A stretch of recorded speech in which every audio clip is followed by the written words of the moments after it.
اللہ رب العزت انبیاء علیہ الصلاۃ والسلام کو سب سے جو قیمتی ترین دعائیں، انعامات، عبادت کی جو توفیق دیتے تھے، سب سے قیمتی عبادت بھی وہی ہوتی ہے جو انبیاء علیہ الصلاۃ والسلام کو ملی۔ اس میں سب سے بڑا عمل ہے اللہ کی حمد و ثنا، اللہ کی تعریف، اللہ کی بڑائی، اللہ کی عظمت، اللہ کی قدرتوں کا بیان۔ تو اگر آپ کو ان دعاؤں کا شوق پیدا ہو گیا نا جو اللہ نے اپنے نبیوں کو عطا فرمائی تھی، تو آپ حیران ہو جائیں گے کہ آپ کو انبیاء علیہ الصلاۃ والسلام نبیوں کی عبادت کے برابر آپ کو ثواب ملا کرے گا۔ اور اللہ رب العزت جو ہے آپ کو تھوڑی سی ایک دعا پڑھنے سے آپ کو کتنے سالوں کی عبادت کا ثواب عطا فرمائے گا۔ جو لوگ ساری رات سارا دن تسبیحات کرتے رہتے ہیں، کئی گھنٹے لگاتے ہیں، آپ کو وہ کلمات ایک دفعہ کہنے سے آپ کو اس کے برابر ثواب مل جائے گا۔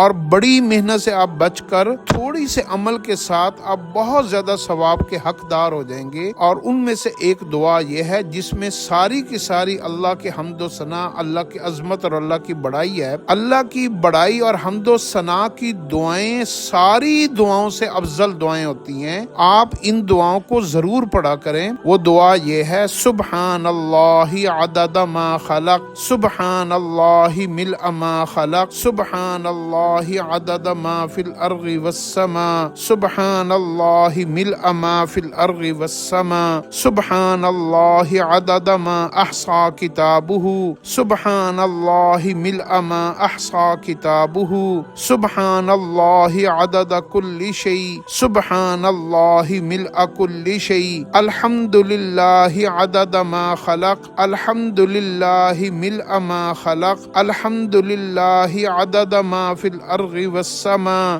الحمد للہ ملء ما فی الارض والسماء، الحمد للہ ملء ما احصا کتابہ، الحمد للہ عدد کل شیء، الحمد للہ ملء کل شیء۔